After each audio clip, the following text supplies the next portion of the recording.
ॐ अज्ञानतिमिरन्धस्य ज्ञानाञ्जनशलाकया चक्षुरुन्मीलितं येन तस्मै श्रीगुरवे नमः। नमो ॐ विष्णुपादाय कृष्णपृष्ठाय भूतले श्रीमते भक्तिवेदान्तस्वामिन्निति नामिने।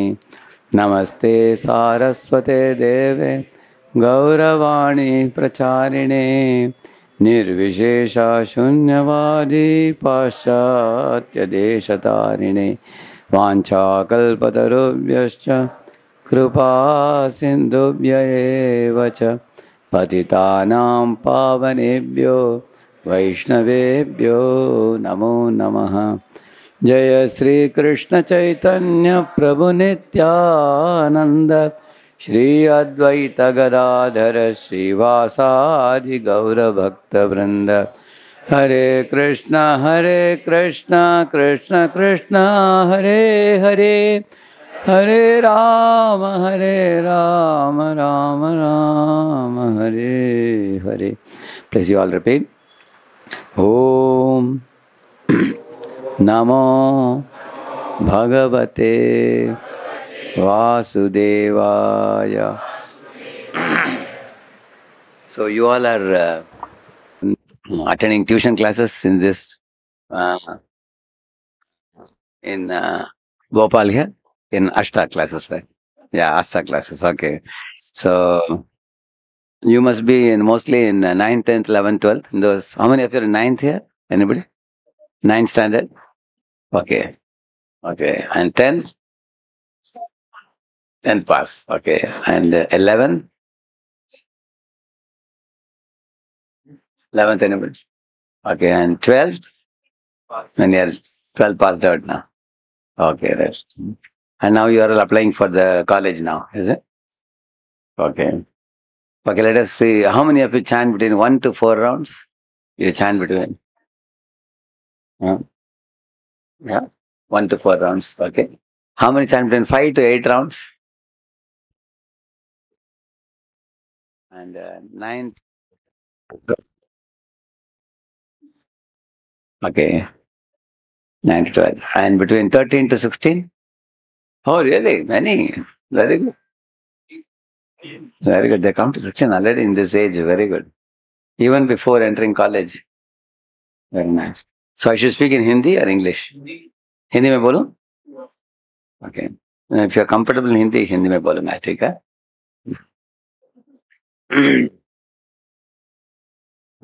इस ग्रेस रसानंद प्रभु ने एक ऐसे एक शीर्षक चुना जो मेरे लिस्ट में मैंने दिया था. It is called as it is a acronym of FAITH, cultivating a deep faith in Krishna. भगवान कृष्ण में हम हमारे श्रद्धा को हम मजबूत कैसे करें. सर्वप्रथम F का मतलब है फॉलो द स्क्रिप्चर्स. हमारी श्रद्धा का बुनियाद क्या है? शास्त्र है. जैसे घर बांधना हो तो उसके लिए बुनियाद क्या है? बुनियाद के बिना घर खड़ा नहीं हो सकता. करेक्ट है ना?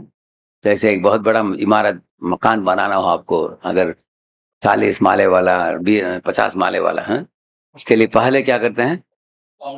फाउंडेशन बनाते हैं. लेकिन अनेक लोग फाउंडेशन को देखते नहीं है.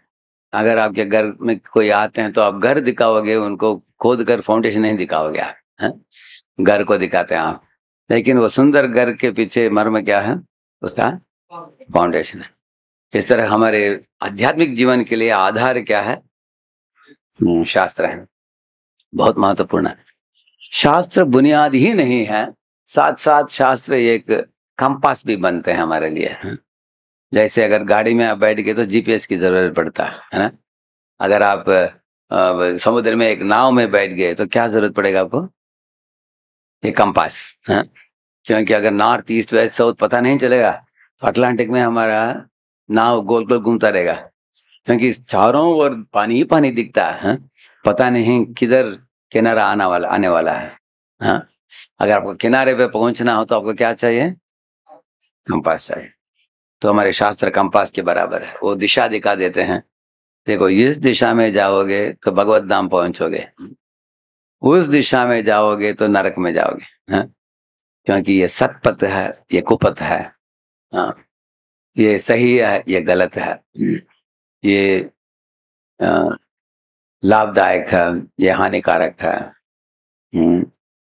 ये सही है, गलत है, सही ढंग से। तस्मात् शास्त्र प्रमाणम ते कार्य अकार्य व्यवस्थित। क्या करना चाहिए, क्या नहीं करना चाहिए, शास्त्र बताते हैं। इसलिए उसको कंपास कहा गया है, किस दिशा में जाना चाहिए हमको। इसलिए वो आधार है।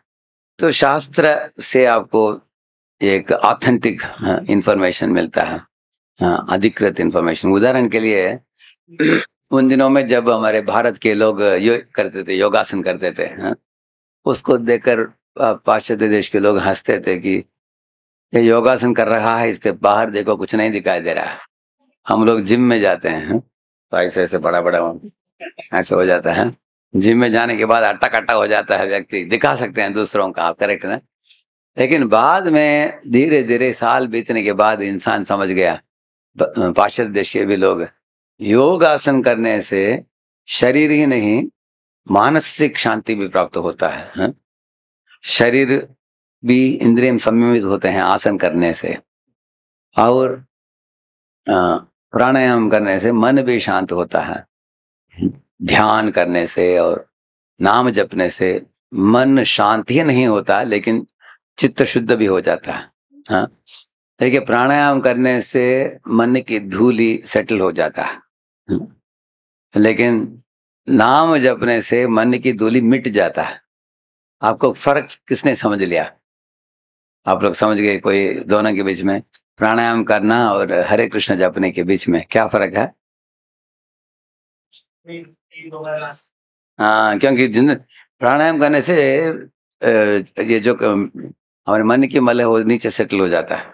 एक स्पून लेकर ऐसे गोल गोल घुमाओ, ऊपर आ जाएगा। हाँ, ऐसे एक श्लोक आता है, तो पीपीटी नहीं है, मैं अभी ऐसे बताता हूँ आपको। हाँ, एक श्लोक है, युञ्जानानाम् अभक्तानां प्राणायामादिभिर्मनः अक्षीणवासनं राजन् दृश्यते पुनरुत्थितम्। ऐसे एक श्लोक है। हे राजन, प्राणायाम इत्यादि करने से, प्राणायाम आसन इत्यादि करने से मन की मलिनता नीचे सेटल हो जाता है। लेकिन अक्षीण वासनम, अक्षीण, क्षीण का मतलब है मिट मिट जाना, अक्षीण का मतलब है जो मिटा नहीं। हाँ, जैसे आपके बगीचे में तृण होता है, अच्छा काट दो उसको, ये कैंची लेकर छोड़, 2 दिन बाद जाकर देखो आ जाएगा वो। है करेक्ट ना? क्योंकि आपने ऊपर से काटा, उसको ट्रिमिंग किया आपने, आ जाता है। लेकिन मूल से निकाल कर, जड़ से निकाल कर फेंक दिया उसको, वापस आएगा क्या? ये फर्क है। तो प्राणायाम करना ऐसे मिटने के बराबर, वापस आ जाएगा वो। लेकिन हरिनाम जब जड़ से निकाल देता है गंदगी को, ऐसे बताते हैं। एक्चुअली हमारे हृदय की मलिनता से हम लोग पाप करते हैं। पाप करने से पाप कर्म फल आता है, और पाप कर्म फल अप्रारब्ध अवस्था में रहता है। हाँ, और अपराध का मतलब अभी आने ही वाला है, अभी आया नहीं है। हाँ, और प्रारब्ध अवस्था में आ जाता है। आप में से किसी को, किसी का अनुभव, आपको अल्सर आया, किसी को अल्सर अनुभव आपका? अल्सर मालूम आपको? छाले छाले पड़ा है, हाँ, मक्के छाले। हाँ, तो आने के पहले थोड़ा दर्द होता है, वो बोल रहा है आने वाला हूं, आने वाला हूं, आने वाला हूं बोलता है, उसके बाद आ जाता है। तो अप्रारब्ध अवस्था में रहता है, उसके बाद प्रारब्ध प्राप्त हो जाता है, आ जाता है बाहर से। लेकिन अगर हरे कृष्ण जब जब हम करते हैं, धीरे धीरे प्रारब्ध अवस्था में आने वाले व्याधि रुक जाते हैं। हाँ, उसके बाद अप्रारब्ध भी मिट जाता है। उसके बाद अंदर जो बीज हैं, हमारे हृदय में एक बीज होते हैं, उसको बोलते हैं काम कर्म बीज बोलते हैं। हाँ? उदाहरण के लिए आपके अंदर कुछ बीज हो, मुझे क्रिकेट खेलना है। हाँ? आप खिड़की से देख रहे हो कुछ लड़के खेल रहे हैं, लेकिन आपका परीक्षा है 2 दिन बाद। हाँ? तो देखते समय आपको कुड़ कुड़ कुड़ कुड़ कुड़ अंदर इच्छा होता है थोड़ा आधा घंटा खेल कर आ जाता हूँ। हाँ? लेकिन माता पिता क्या बोलते हैं, बेटा पहले पढ़ाई करो, परीक्षा पूरा होने के बाद दिन भर खेलो। ठीक है ठीक है, पढ़ने के लिए वापस बैठते हैं। आवाज सुनाई देता है, फाट आवाज, वापिस ऐसा आप देखते हैं, है ना, करेक्ट है, देखने की इच्छा होती, अरे सिक्सर, सिक्सर मारा है इसने, तेरा बढ़िया। मुझे भी लगता है थोड़ा समय के लिए खेलना चाहिए, बार बार हम माता को बोलते हैं थोड़ा समय के लिए छोड़िए मुझे। तो इसका मतलब है अंदर हमारी इच्छा कुड़ कुड़ कुड़ कुड़ करता है, उसको बोलते हैं काम कर्म बीज बोलते हैं उसको, हाँ, इच्छाएं। तो उस इच्छाओं में कुछ अच्छे इच्छा भी हैं, बुरे इच्छाएं भी हैं। तो अच्छे इच्छाएं तो अच्छा है, लेकिन बुरे इच्छाएं जो होता है उससे खुद को भी नुकसान, दूसरों को भी नुकसान होता है। जैसे रावण की इच्छा से उसको भी नुकसान हुआ, वो भी, उसका भी सर्वनाश हुआ। तो बहुत वानरों को भी, प्रभु रामचंद्र को भी तकलीफ दिया उन्होंने अनावश्यक। इस तरह दुर्योधन की इच्छा से वो जमीन हड़पना चाहा, और उसके कारण वो भी मर मिटा सब, और बाकी पांडवों को भी बहुत यातनाएं दी उसने, करेक्ट है ना। तो इस तरह हम देख सकते हैं। आप लोगों ने सुना अम्बरीश महाराज की कथा, सुना आपने? उसमें दुर्वासा मुनि अम्बरीश को मारने के लिए यत्न किया, प्रयत्न किया उन्होंने, उसके कारण उनको, उनके पीछे क्या क्या पड़ गया? सुदर्शन चक्र, तो उसके कारण उनको भी तकलीफ हुआ, अम्बरीश को भी तकलीफ दिया उन्होंने, खुद को भी तकलीफ। इस दुनिया में मन की मलिनता से, प्रभा जी बोलते हैं, 3 तरह के हमारे अंदर दुर्भावनाएं उठते हैं। क्या है वो? कैच, बीट और लूट बोलते हैं। कैच का मतलब है Ravan wanted to catch Sita, Ravan को सीता को पकड़ना चाहा, जो पर स्त्री थी, दूसरे व्यक्ति की पत्नी थी। और बीट का मतलब है अगर नाराज हो गए तो हम किसी को मारना चाहते हैं, पहले नाराज होता तो हम क्या करते हैं, उसको ऐसे देखते हैं उसको, और नाराज बढ़ गया तो थोड़ा चिल्लाते हैं मुंह से, और भी नाराज हो ज्यादा हो गए तो ऐसे हाथ उठाते हैं, हाँ? और नाराज और भी बढ़ गया तो एक लाफा दे देते हैं, उससे भी हम तृप्त नहीं तो लात देते हैं उसके बाद, करेक्ट है ना। इस तरह अंदर की बीटिंग टेंडेंसी, क्या बोलते हैं उसको, मारने की टेंडेंसी है, कैचिंग टेंडेंसी, बीटिंग टेंडेंसी, तीसरा क्या बोला? Looting tendency. अभी दुर्योधन के अंदर क्या भावना था? लूट, लूट तो चोरी करना दूसरों का। ये बद्ध जीवों के अंदर ये 3 गुण है, 3 अवगुण है। क्या है? Catch, beat and loot. हाँ, तो catch means to enjoy, lust बोलते हैं उसको। बीट मीन्स टू एंगर, नाराज होना, और लूट मीन्स ग्रीड। हाँ, ग्रीड का मतलब क्या है? लोभ, करेक्ट। काम, क्रोध, लोभ। भगवान बताते हैं त्रिविधम नरकस्येदं द्वारम नाशनमात्मनः काम क्रोध तथा लोभस्तस्मात् एतत् त्रयं त्यजेत, बोलते हैं इन अवगुणों को त्यागो, सद्गुणों को प्राप्त करो। दैवी संपत्ति है, आसुरी संपत्ति। हमें किसको पकड़ना चाहिए? दैवी संपत्ति। किसको छोड़ देना चाहिए? आसुरी संपत्ति। कैसे पता चलेगा?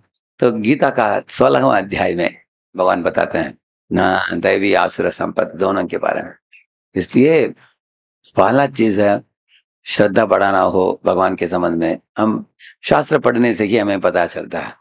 अभी पाश्चात्य देश के लोग भारत के हमारे जो सांस्कृतिक जीवन है, उससे हटकर अनेक गलत चीज किया वो लोगों ने, अभी वापस लौट आ रहे हैं वो लोग, जैसे मैंने बोला, वो लोग योगासन को नकारते थे और जिम को अपनाते थे, अभी वापस योगासन करना चालू कर दे, वो सब लोग ऐसे बैठे हैं। अमेरिका में आप देखेंगे, क्योंकि उनको पता चल गया कि योगासन से ज्यादा लाभ है, हाँ? तो इसी तरह पहले इंसान ने क्या किया, बीज बोता था जमीन में, तो उसके लिए टाइम लगता है थोड़ा, उसको अंकुरित होकर बढ़ने के लिए, तो तुरंत वो फर्टिलाइजर डालने लगा, केमिकल, करेक्ट ना। इससे क्या हुआ, फर्टिलाइजर डालने से जल्दी बढ़ता है। एक ऑक्सीजन करके एक इंजेक्शन है। अगर एक कद्दू, कद्दू मालूम है आपको? कद्दू, अगर इतना बड़ा कद्दू है उसको ऑक्सीजन इंजेक्शन दे दो, कितना बड़ा हो जाएगा, एकदम लंबा और मोटा हो जाता है। अंदर खोलकर देखो, है ना, कुछ नहीं अंदर, खोखला, काली काली, कुछ नहीं अंदर। अब खाते समय भी चावा चावा चावा, नो टेस्ट नहीं है, हाँ? लेकिन ये केमिकल इंजेक्शन डालने से बड़ा दिखता है, करेक्ट। ऐसे अनेक गलत चीजें किया लोगों ने, लेकिन आजकल लोग इंसान मुड़कर वापस आ गया इसमें ऑर्गेनिक फूड में। हाँ? अभी ऑर्गेनिक फूड का मतलब क्या है? सिर्फ गोबर। हाँ? गोबर यूज करो बस। हाँ, कुछ केमिकल इस्तेमाल मत करो। केमिकल खाने से क्या होता है? शरीर बिगड़ता है ना? तो इस तरह इंसान धीरे धीरे भारत की संस्कृति की ओर मुड़ रहा है आजकल, है ना? ऐसे हर हर चीज में भारत की ओर मुड़कर देख रहा है। पाश्चात्य देश के लोग भी इधर आ रहे हैं सीखने के लिए, वैदिक संस्कृत सीखने के लिए। तो ये वैदिक संस्कृति की महानता क्या है? इस शास्त्र को देने वाले कौन होते हैं? भगवान खुद ही बोलते हैं, माया मुग्ध जीवर नाही स्वतः कृष्ण ज्ञान, अतएव कृपाए कोयला कृष्ण वेद पुराण। ऐसे एक श्लोक है। हाँ, हम जैसे जीवों की ओर कृपा करुणा दिखाने के लिए भगवान श्री कृष्ण ने वेद पुराण इत्यादि दिया है। हाँ, उसको पढ़कर हम जीवन के उद्देश्य को हम समझे। करेक्ट है ना? जैसे मैनुअल जैसा। हाँ, मैनुअल को देखने से पता चलता है मशीन को कैसे यूज करना चाहिए, ऑपरेट करना चाहिए। करेक्ट है ना? ऐसे मैं हॉस्टल में गया, एक कमरे में देखा एक व्यक्ति भगवत गीता रखा था उसके पास, और भगवान कृष्ण की पूजा कर रहा था, वह अगरबत्ती घुमा रहा था। तो तुरंत मैंने उसका नंबर नोट किया, उसको बुलाया क्लास में आओ करके। उसके माता पिता भक्त हैं, हाँ? इसलिए मुझसे सीख लिया उसने। अभी वो भी भगवान को आरती, भगवान को अगरबत्ती दिखा रहा। दूसरे कमरे में गया, उधर देखा एक लड़का सिगरेट फूक रहा है। दोनों धुआं निकाल रहे हैं। एक धुआं निकल रहा है भगवान के लिए अगरबत्ती का धुआं, दूसरा गंदा धुआं निकाल रहा है। क्यों? उसको क्या नहीं है? शिक्षा नहीं है। करेक्ट है ना? अगर भगवत गीता भागवत पढ़ता है कोई, पढ़ने वाले को दिव्य ज्ञान प्राप्त होता है। इसलिए हमारे आचार शिष्टाचार, हमारे व्यवहार, हमारे जीवन शैली, ये किसके ऊपर निर्भर है? किस तरह का ज्ञान हम स्वीकारते हैं। इसलिए मैंने बोला वेदों का ज्ञान जो है बुनियाद है। वेदों का ज्ञान एक कंपास है। वेदों का आंख, वेदों के ज्ञान एक आंख के बराबर है, दिव्य आंख। दिव्य आंख जब होता है, जैसे आपको अमावस्या के दिन सड़क में जाओ, आप देख पाओगे? कुछ नहीं देख सकते है। लेकिन एक टॉर्च होगा आपके हाथ में तो सड़क दिखता है तब, है। तो ये टॉर्च लाइट जैसे हैं वेद। तो भगवान के संबंध में अगर हमारे समझावट ज्ञान, और भगवान के संबंध में और जानकारी चाहिए तो शास्त्रों को पढ़ना चाहिए। अभी कुछ लोग सोचते हैं कि भगवान जो है पक्षपात करते हैं। देखो, वे देवताओं को साथ देते हैं, असुरों को मिटा देते हैं। उनको परपक्ष मानते हैं। इस तरह कुछ लोग बोलते हैं। आप लोग जानते हो कि भगवान ने अमृत दे दिया, पिलाया किसको? देवताओं को। असुरों को दिया क्या? नहीं दिया। तो लोग बोलते हैं अरे पक्षपात किया भगवान ने ऐसे। तो इसलिए अगर आपके पास आकर कोई इस तरह के बातें बोलता हो तो आपको क्या करना पड़ेगा? उसको नकारने के लिए, समझाने के लिए पहले जानकारी आपको चाहिए। आपको मालूम है भगवान नरसिंह देव ने असुर कुल में जन्मा एक पुत्र, हिरण्यकशिपु के पुत्र जो था, नाम क्या था उसका? प्रहलाद। उसको अपने गोद में बिठा लिया, उसकी प्रार्थनाएं सुना उन्होंने। एक गोद में बैठी है लक्ष्मी, दूसरे गोद में बैठे हैं प्रहलाद। तो आप देख सकते हैं कि अगर भगवान असुरों को भगाते हैं, वध करते हैं, तो प्रहलाद को क्यों अपने गोद में लिया उन्होंने? करेक्ट है ना? उसका मतलब है जो असुर कुल में भी जन्मा हो, भगवान ने नहीं सोचा कि असुर का पुत्र असुर होना चाहिए। सोचा क्या भगवान ने? ऐसे ऐसे नहीं सोचा हम, लेकिन देवताओं ने ऐसे सोचा। इसलिए उन्होंने हिरण्यकशिपु के धर्म पत्नी जो थी कायादु, उसको क्या किया मालूम आपको?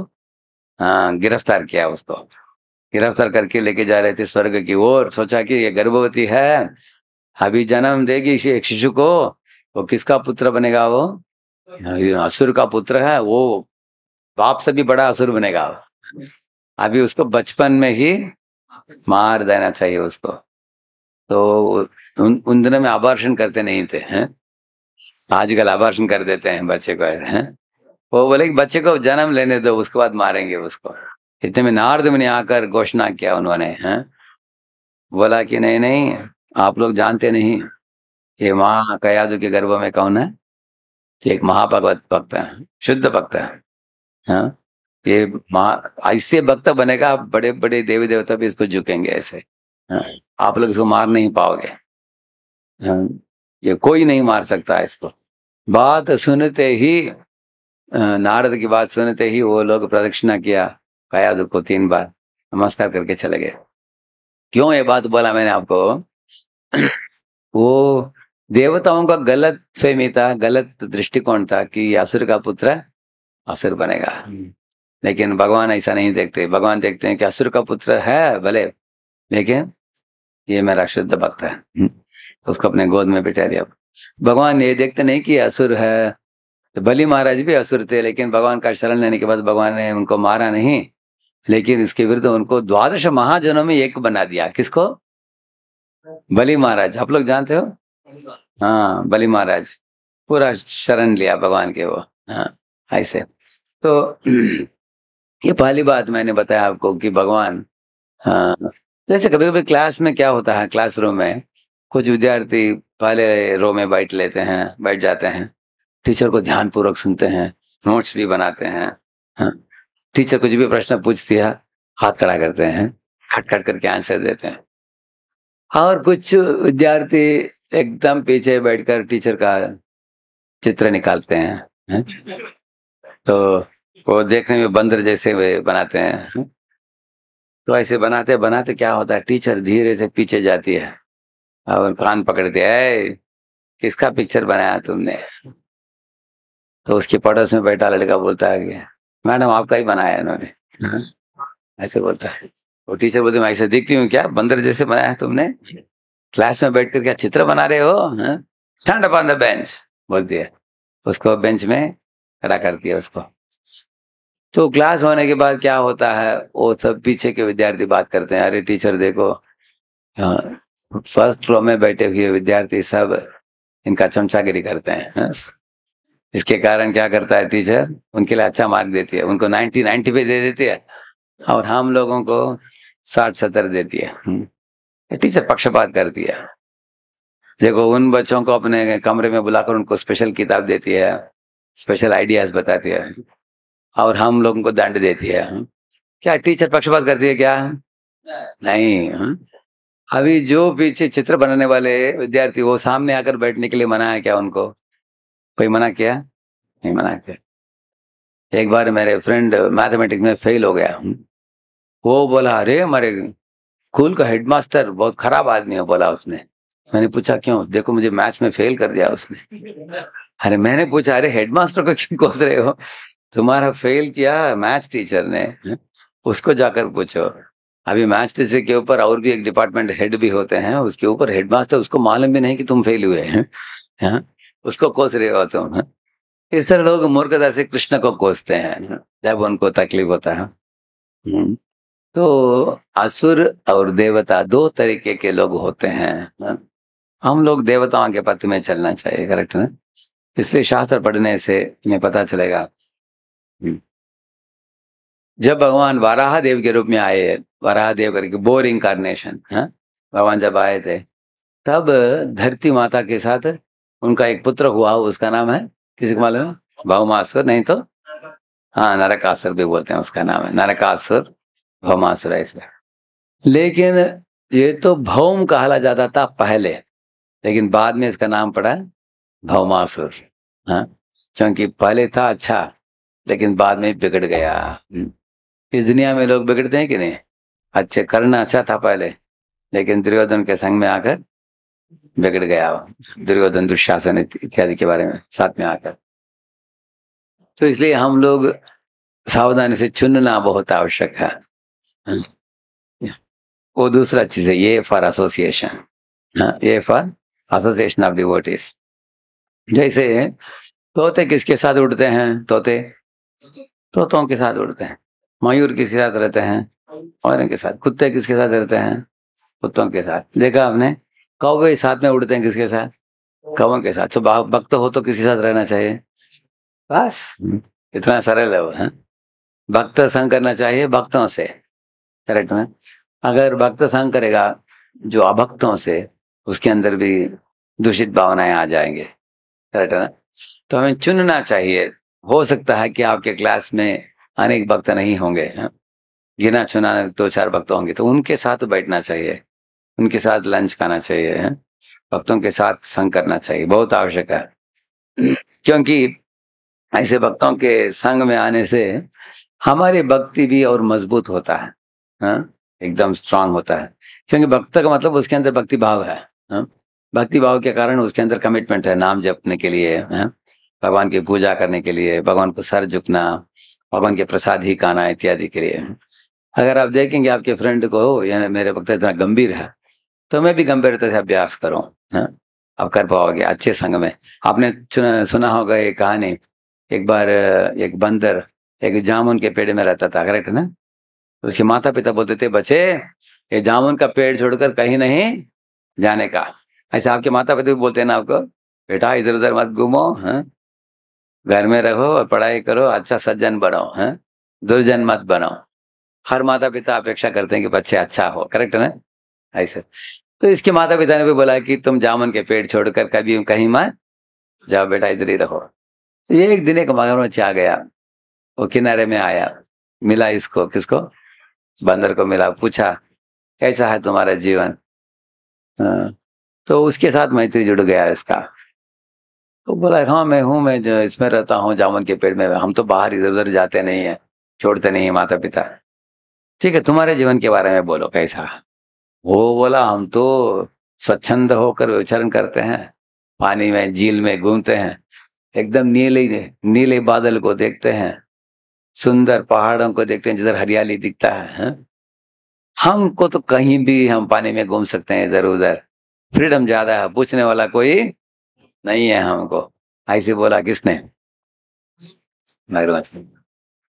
तो बंदर ने सोचा कि काश मेरा भी जीवन ऐसे होता तो कितना अच्छा होता। मेरे पीछे पड़ने वाले इतने लोग हैं, लोग पूछते हैं माला हो गया क्या, हाँ? ये मत करो, उधर मत जाओ, इधर मत जाओ, हाँ? इतना पाबंदियां हैं। तो ये एक दिन उसके माता पिता बाहर गए थे, किसके, बंदर के। उसने पूछा इसको, मगरमच्छी को बोला, मगरमच्छी मेरे माता पिता बाहर गए हैं, जल्दी मुझे लेकर जाओ तुम्हारे साथ, थोड़ा घूम कर आते हैं, माता पिता आने के पहले हम वापस लौट आ जाएंगे, ऐसे बोला उसने। तो मगरमच्छी बोला मेरे पीठ के ऊपर बैठ जाओ, मैं लेके जाऊंगा, बैठ गया वो। ऐसा पानी में लेकर गया, झील में ऐसे ऐसे ऐसे धीरे से, झील के बीच में जब आ पहुंचा, तब मगरमच्छ ने पूछा कैसे लग रहा है तुमको, हाँ? बंदर ने देखा इधर उधर, अरे पानी ही पानी दिख रहा है, हाँ? इधर कुछ डाली नहीं है कूदने के लिए, हाँ? पेड़ में एक डाली से दूसरी डाली कूद सकता है, इधर कूद सकता है, पानी ही पानी है। और उस मगरमच्छ का शरीर जो है पेपर जैसा है, न्यूज पेपर जैसे है, उसके ऊपर बैठा हूँ, कभी भी कुछ भी हो सकता है, हम्म? अगर ये थोड़ा अंदर चला गया तो मैं भी डूब जाऊंगा, हाँ? ऐसे डर पैदा हो गया उसके मन में। बोला कि मगरमच्छ मुझे डर हो रहा है, क्योंकि पानी में हमारा एक्सपीरियंस नहीं है, हम तो पेड़ में रहते हैं, हाँ? और कितना दूर लेके जा रहे हो मुझे, हाँ? क्या हम लौट सकते हैं क्या, ऐसा पूछा बंदर ने। था मगरमच्छ ने बोला देखो बंदर, एक महत्वपूर्ण चीज में तुमको बोला नहीं, मैं छुपा कर रखा हूं। क्या है, कल मेरे घर में गया था मैं, मेरे धर्म पत्नी कौन है, क्रोकोडाइल रानी है, हाँ? क्रोकोडाइल गया था किसके पास, क्रोकोडाइल रानी के पास, हाँ? मिसेस क्रोकोडाइल के पास गया था, हाँ? वो बोली अरे 4 दिन आप घर में दिखाई नहीं दिए, लगता है कि और एक विवाह कर लिया आपने, हाँ? क्रोकोडाइल ने बोला गॉड प्रॉमिस, मैंने कुछ नहीं किया, तुम ही एक पत्नी व्रत धारण किया, आप ही पत्नी हो, किसी के साथ हमारा संबंध नहीं है, ऐसे बोला उसने। प्रूफ क्या है पूछा उसने। अरे 4 दिन हम थे किसके साथ, एक मंदिर के साथ बात करते थे बस, किसी दूसरा मगरमच्छ के साथ हमारा संबंध नहीं, बोला उसने। तो पूछा उसने किधर रहता है वो, बोला जामुन के पेड़ में। ऐसा है क्या, जामुन खा खा कर उसका कलेजा एकदम मीठा होगा उसका, है? चलो उसको लेकर आओ, तुम लेकर आओगे तो मुझे विश्वास बैठेगा कि तुम्हारा संबंध उसके साथ है, तो उसको लेकर आओ। अब मगरमच्छ बोला इसलिए तुमको लेके जा रहा हूँ, मेरे बीवी क्या करने वाली है, तुम्हारे कलेजे को कुक करने वाली है लंच के लिए आज, हाँ? ऐसे बोला उसने। डर गया, हाँ? बंदर, सोचा कि अभी भाग भी नहीं सकता मैं, अभी झील के बीच में हूँ मैं। अरे पहले बोलता तो मैं इसके साथ आता ही नहीं था मैं, बड़ा गलत ही हो गया हमारा। तो अपने हृदय में भगवान को प्रार्थना किया बंदर ने, हे भगवान आप तो ददामि बुद्धि योगम तम ये नमाम प्रयान्ति, आप बोलते हो कि बुद्धि देने वाले होते हो आप, हैं? हमको भी थोड़ा अकल दे दो बचने के लिए इससे, ये बदमाश हैं हमको बीच में लाया है, पता नहीं हमारा जान बचेगा कि नहीं आज, हैं? तब बंदर को भगवान ने एक आइडिया दे दिया, हैं? बंदर ने तुरंत बोला मगरमच्छ को, अच्छा आपको कलेजा चाहिए था, पहले क्यों नहीं बोला आपने? हाँ किधर रखा हूँ? पेड़ पे रखा हूँ, पेड़ पे रखकर आया हूँ, चलो मैं उसको निकाल कर दे देता हूँ आपको, हाँ तुरंत आ जाओ मेरे साथ। मगरमच्छ बोला ऑलरेडी देरी हो गया, चलो तुरंत चलते हैं। तो यू टर्न लेकर गया, किनारे तक पहुंचाया। किनारे में कूदने के बाद पेड़ के ऊपर जब चढ़ा, बंदर बोला कि अरे बदमाश है मगरमच्छ, तुम जैसे दुर्जनों के साथ कभी संग रखना मेरे लिए अच्छा नहीं है, निकल जा इधर से, आज से लेकर कभी भी तुमसे मैं बात नहीं करूंगा, तुम तो मेरे जान निकालने वाले थे।